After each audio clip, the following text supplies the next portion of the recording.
Welcome to Life is Good. I'm Heather McHugh, your ever-loving host. And guess who we have today? We have an institution today. And we have Lila Bennett to talk all about it.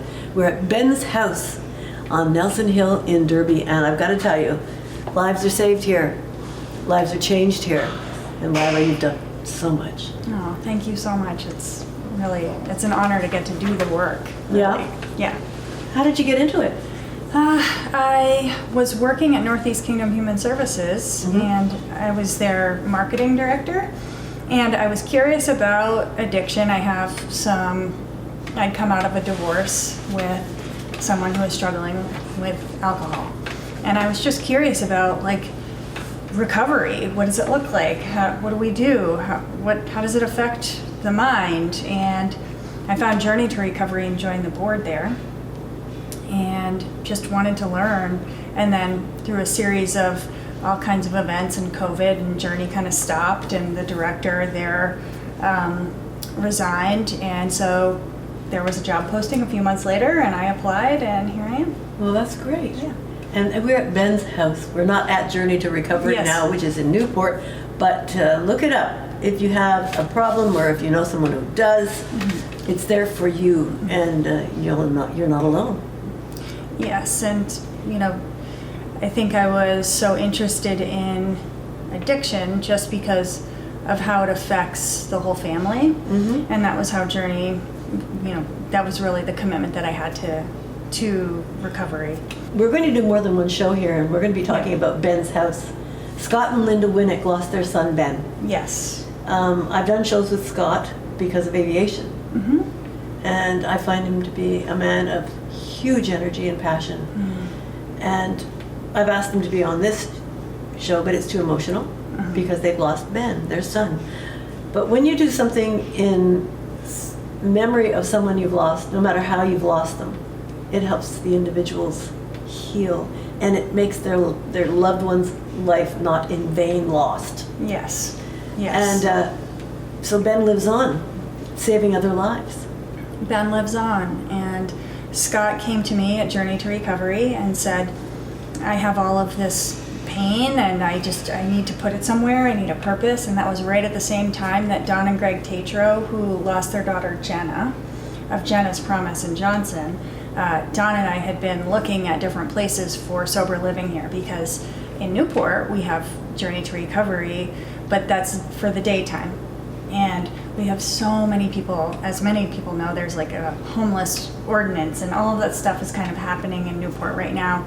And we had nowhere for men who wanted to seek recovery, long-term recovery, who were housing insecure, to go. And so Scott came at the perfect time, and Scott and Linda and Don and Greg and myself just banded together, and we created Ben's house. And it is huge. It's got 22 rooms. You only have 7 residents yet, and I've met 2 of them. And the last gentleman came in to talk just before we started filming, and he said, Lila saved my life. And you said, no, you saved your own life. Yes. Because there's a lot of work that the men have to do here. Yes, this is a very structured program. This is not just like a place to stay and kind of go to a meeting here and there, or go to work and rest your head. It's a wraparound program.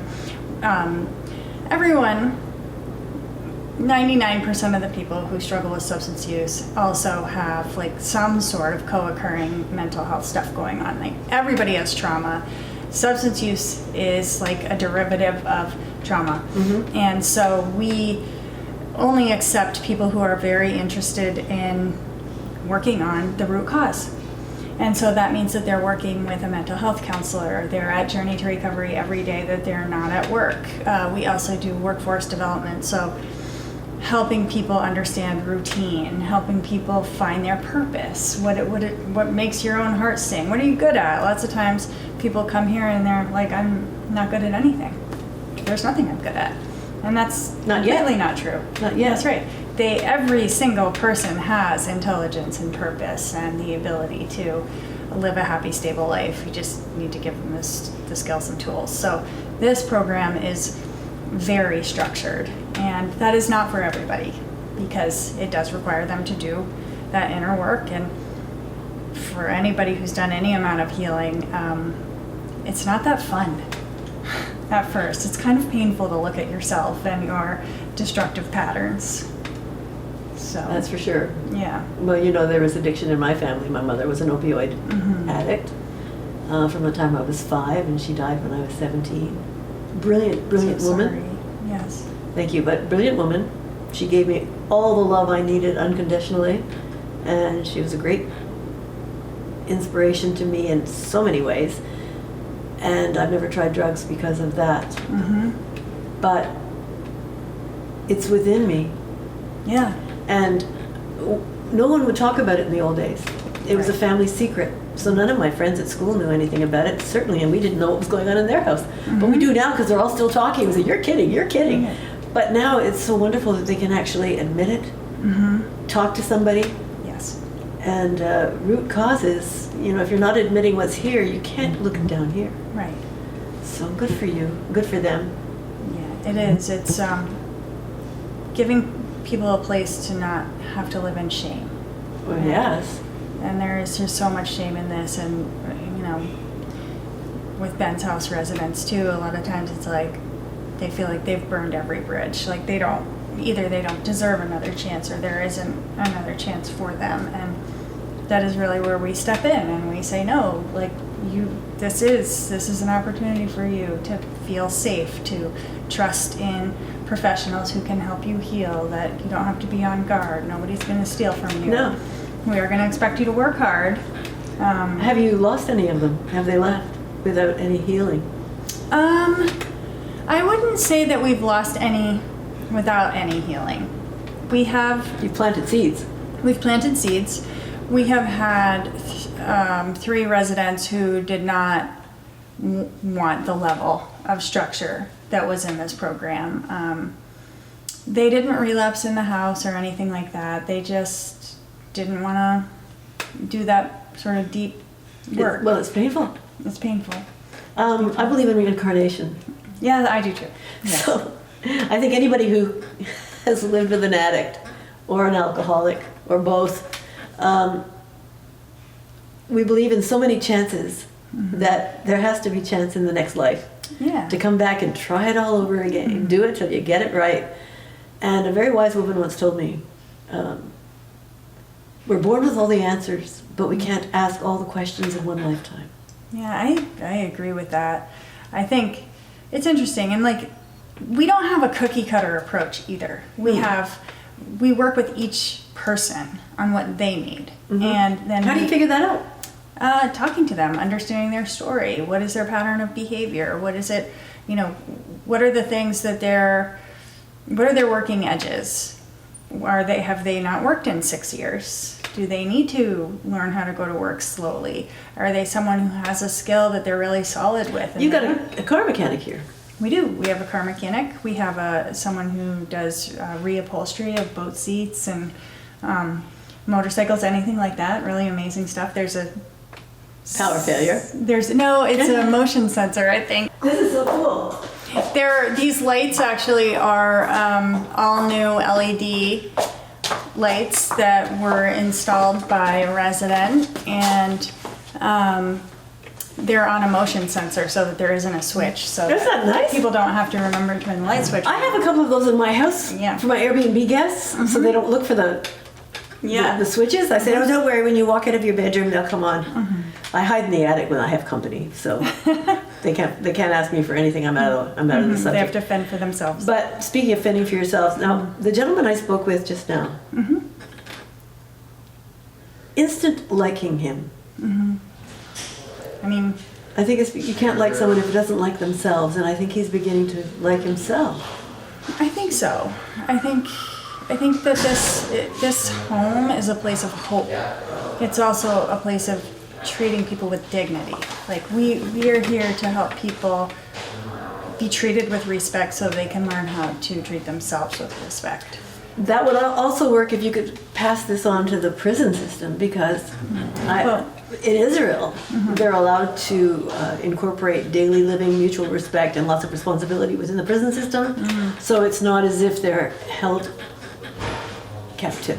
Right. And once self-respect sets in, it's a beautiful thing. It is, and helping people I think it's the first feel- building block. It is, and that your voice matters, that you have a voice, that, you know, that what you're saying is relevant and valuable and contributes to a whole environment. It's definitely really true. What else? I was going to say something else about that. Oh, we have 3 guys here right now who are from corrections. So one of them was in, and, you know, sometimes you don't reflect on paper who you are. And so, like, working with the prison system was like, no, this person isn't ready. Like, we think he should stay in for much longer. And actually, Dawn and myself, I had been working with him. Journey to Recovery goes into the prison. I did not know that. Every Monday and Wednesday, we run groups there. And so we get to know some of the inmates who are there. And there was just one particular man who was coming to our groups, was very engaging. He wanted this. And so we advocated for him, and he is here now. Isn't that And wonderful? he's doing great. Yes. I used to work on prisoners' rights with a constitutional attorney at the Newport Hospital. Oh, And one of the biggest complaints the inmates had was that they weren't given the proper medication. And a lot of it was drug-seeking behavior. yeah. I need my Klonopin, and I need this, and I'm not getting that. And it does affect their constitutional rights if they're not being medicated properly. But they don't have all the diagnostic staff over there to know what's right. Right. And so some people have a tough time getting better there. Yeah, I think it is really difficult, and that could be a whole show, talking about medication and prison. And I mean, we've had people, not at Ben's house, but at Journey to Recovery, who said, you know, I went in with a drinking problem and I came out with an opiate addiction. You know, it does happen, and I'm actually not knocking DOC, because working in our correction system is very complex. It's very easy to, like, zoom out and make a whole bunch of black and white judgments about any of our systems. Oh, And, true. you know, I think, yes, there's tons of room for improvement, but I think, I'm going to interrupt you, but the word system. I think once there is a system, it becomes generational. Usage of that, the way the gears are moving, they're moving, so we're going to keep them moving whether they're working or not. Yeah. And as the humanity evolves, as our culture evolves, these don't work anymore. Yes. And so DOC and every other system, from child care to anything else, is educational. It's here when it's way over here. Which, yes, and so that is exactly how Ben's house was born. Yes, I don't feel like I'm walking through gears here that are just locked in. It's because actually Dawn and Greg Tatro were the first ones where they needed to take their pain and put it to action when their daughter died. And they opened Jenna's Promise, and they said, you know, as they were looking for treatment all around the nation, all around the world, they could not find anywhere that had, like, workforce involved, like really creating purpose, really creating, also it's accountability. Like, you have to get up, you have to get to your job, you need to follow through on goals. You know, nobody feels good when you don't have to follow through on something. And, like, you can do all the inner healing in the world, but if you can just kind of spin your wheels, not move forward in your actual, like, day-to-day stuff, it's not going to be enough. You don't feel like you've done anything. You don't get self-respect. No, you don't. And so, you know, what we were looking at, and especially up here in Newport without any sober living, it was like the circle, right? Like, people would come to Journey Recovery. We would send them to inpatient treatment for 2 or 3 weeks. They would come back to the same environment that triggered them to use. They would not have, you know, the supports needed. They wouldn't have a working vehicle. They wouldn't have a job. They've never seen a parent have a job. There's no, like, that routine is just, like, not embedded in their life. So you can go to 100 groups all day long if you want a Journey to Recovery, but if you're fighting for your survival of, like, housing, job, all that stuff, it's just, like, not going to do enough. So that's what we were seeing. We were seeing so many men just relapse. Some would die, and it was so frustrating. And so you've only got 7 people here. It's hard to fill this place with the people who are ready to be here. Well, it's not. We could fill this place. The reason that we have not put more people in here Your turn. is because we do not have funding This house is run on the program fees and some donation from Scott and Linda. That doesn't even cover like the heat and the utilities and the food. taxes. The food is all, each resident has to pay for their own food. Okay, well, you know, it's funny about fundraising. Government's cutting back on everything. Yeah. So it has to be pretty much self-generated if you want to keep something going. Scott has an idea. He's a wonderful artist. Oh, I didn't know he was an artist. And he'd like to sell his paintings, because I sell my paintings to raise funds for other things. And so he'd like to sell his paintings. Folks, if you see a Scott Winnick painting, pick it up. The proceeds will come here. And let's try and get him moving on that. That's a great idea, because the reason that we don't have more guys in here right now is because we have a house manager here, and I am the director of the house. And everybody comes to Journey to Recovery, but we don't have enough staff, and I can't take on more than 10 people in that role without more staff to really like flesh this out and make sure that everybody's getting... Make a pitch for some employees. Yeah. Well, we need funding because we can't pay for those. Oh, you've got the people to work, but no money to pay them. Right. We can't pay people. We can't bring more people in here if we don't have the funding to be able to, run this. So we have to keep the numbers that we have right now like manageable so we can take very good care of these guys. Yeah. And that's our goal. Is like we are here to support these people. We are not going to do anything that's not excellent care. That's the other thing about this is like we're not doing this with like we're checking a box like go to mental health, go here, go there. No, like we are actually making sure that every single person has a care plan that's very alive, and we work with them on it. And they have to stay 6 months without going anywhere at least, but a year residency. Yes. Yes. I don't know if any of you watching the show would like to get involved with Ben's house here in Derby. Call Journey to Recovery. And volunteering or being trained to do something on your own time would help everybody. And also if you're very wealthy or you're just involved in the drug rehabilitation community because of your heart, maybe thinking of being generous to Ben's house would be wonderful. It's incredible what's happening here. I think we have everybody's working now. So we do have men who when I was interviewing them, they said, well, I would like to work, but I haven't worked in a really long time, and I'm not sure that I can. So that's all it takes is like the willingness. Yeah. If you are willing to work, we will help you. And we do partner with Higher Ability. What's that? So Higher Ability is an entity that is statewide that is there to help people with disability. So it can be an intellectual disability, it can be addiction, it can be anything that's like kind of gets in the way of you being able to just like go get a job. And they have all kinds of supports, and they help people first start with like, what do you like? How do we figure out what you like? That's good. And so it's where are they headed?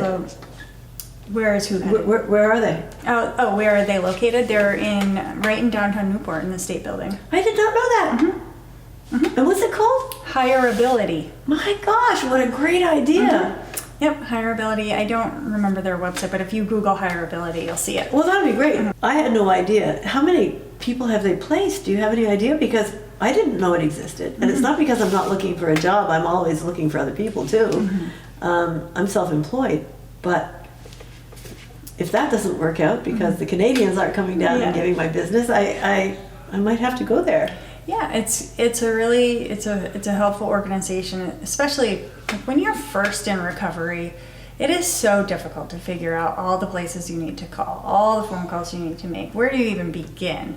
And so having someone who's kind of like a job coach. That's nice, eh? Yeah, like reminds you, hey, you have an appointment here. You can also do practice job interviews. They also help you with funds to purchase clothes. Like if you don't have clothes for a job, they'll help you with a little bit of money to get started. And you can go to the thrift store. And you can go to the thrift store. Which is right on Seymour Lane. And they will help you very big time. Yes. it's a great program. So we work with them, and you know, having all of those partners involved really does make a difference for the guys too. We do work with NKHS. But they've lost some funding. And any work with the high school? Not through Ben's house, we don't. Occasionally, what we do, so Journey to Recovery works full-time Yep. in the high schools in Lake Region and North Country, and we also work in the middle schools in this supervisory. What kind of feedback and response do you get from the students? They love our work, and we are extremely busy. We have lines of kids who meet with us all day long every Because day. they're using, or because they don't want to, or because their parents are? All of that. Really? Yes. Oh, I wish Yes. you were around when I was growing up. I know. That's why we're doing it. I mean, we go to middle schools, and the kids talk to us. They tell us what they're doing. They're really like open and honest about it, even though sometimes it's Are you really allowed hard to to tell? hear. Are you allowed to tell parents, or is it completely? No, we don't. If they come to us on their own, we don't go back and tell the parents, because that sort of defeats the purpose. We're trying to like support them, give them the skills. If they get caught at school, parents are definitely notified and involved. And this is kind of getting off the topic of Ben's house, but Journey to Recovery is written into all the policy now in this supervisory union. So if any student is caught, the first engagement back after a suspension is at Journey to Recovery with the parent. So it really it also creates that invitation of a safe place, so parents can come in and kind of see what Journey to Recovery is all about, and it's not in like such a punitive way. It's only started recently. I remember seeing the first signs, and now they're everywhere. And now you're everywhere. It's We're working amazing. really hard. And but what the school stuff has to do with Ben's house is we do have approval to bring in special guests with us sometimes. Okay, like who? And residents of Ben's house can come with us to the schools. And so an example, last week, we go to the Troy School every Wednesday, and we work with all of the middle school. We were with the 8th grade. Right now we're with the 8th grade. And there was one particular student in that class who is very confused, like has a lot of just like questions about all of this stuff. Has a struggle with family. There's generational addiction, just like lots of stuff. And so there's lots of trust. And usually when we have an activity, he'll sit kind of on the outside and he'll observe. And then he meets with us one-on-one after. But we brought one of the residents. Oh, friends were made. And we did this on purpose because we kind of knew that this resident was going to resonate with this kid. And he told his story, and as he was just talking to them in an age-appropriate way, the student moved from his chair and went and sat down directly next to the resident. And it was just like immediate. And it was like you could tell that this kid felt like, okay, like there are people who are going through what I'm going through. Like the resident was saying, like, when I was in 8th grade, this is what I was struggling with. And the kid was just like, okay, there are people, like I'm not alone. And that's a lot of what this does. And that gives so much to the resident who gets to feel that like they're giving back and they're making a difference. And their life wasn't a waste. Even every time I meet an addict or somebody under the influence, if they're learning from the experience, however many years they're addicted or alcoholic, if they come out of that alive and healthy and wiser, then in this lifetime, that has not been a huge mistake. Right. I mean, and to forgive that as a family, please, you can. Right, you can, because everybody can change and grow. I know we only have a second. We have 7 minutes left. So, and actually that's perfect timing. Nicholas. Nick wanted to be able to say something. Hello, Nicholas. I'm Heather. How are you? Are you comfortable being on a camera? Oh yeah. Nick works for SD Ireland. Oh, really? Concrete or you can have my chair. Brothers. All right. Yeah. So Nick drives to Burlington every day. Nick was one of the first residents. Come here. That's it. Oh, Nick, I'm so glad I'm going to meet you. So tell me a little bit about yourself and how Ben's house has helped you. I'd have to say that Ben's house has given me my life back, my family back. I got reunited with my son and, well, I guess my fiance. We're back together. Oh. So, yeah. So things are going good. I mean, this house is giving me my life back. How long have you been involved? Here, Yeah. 9 months now. Almost 9 going on graduation 10. time. Yes, yeah. December 26th. Day after Christmas. Yes. And what would you do with your first time off? Move in with my family Okay. and stay involved here. Yeah, you have to. Yeah. And giving back, of course. Yes, keep helping the new person, right? Because they're the most important, and For sure. SD Ireland now, do they lay off in the winter? they do. And how are you going to handle that? I don't get laid off. Oh, great. No, I work year round. Oh, well, that's good. Yes, And it's a great company. And love it. I'm just sorry you have to drive so far. That's okay. Nick has worked so hard on his recovery. Nick took the time and was not working there, like waited. And also, like, we had to work through that, where he had to work hard on himself and show that he was going to be safe and able to handle that kind of stress. Yep. And then Nick also has taken the time, like, Nick works on his recovery on the drive to and from. How do you do that? Texting, podcasts. Go ahead. Yeah, no, she's right. I mean, I stay in contact with her early in the morning, and when I come back home, she recommends books. I do like listen to books on. Books on tape. I love it. Yeah, do a lot of that podcasts. You know what I mean. I get a lot of reflection time on the way back, and if something comes up, I toss it her way, and we communicate. Is it the first time in your life you've had really good communication with anybody? Oh my God, yes. Yeah, I would agree. Yes. Is it hard? Or are you thrilled that you can communicate now? It's actually very comforting now to know that if I do have an issue or a concern or just a question about life, that I have somebody there that I can reach out to. It actually brings peace to me. I'm glad. How old are you? 33? 35. 35. Happy birthday, Mike. Thank you. Yeah. 33. Oh, true. Yeah, 35. Yeah, no, 35 now. So, but no, it's been great. Are you from New York? Boston. Boston.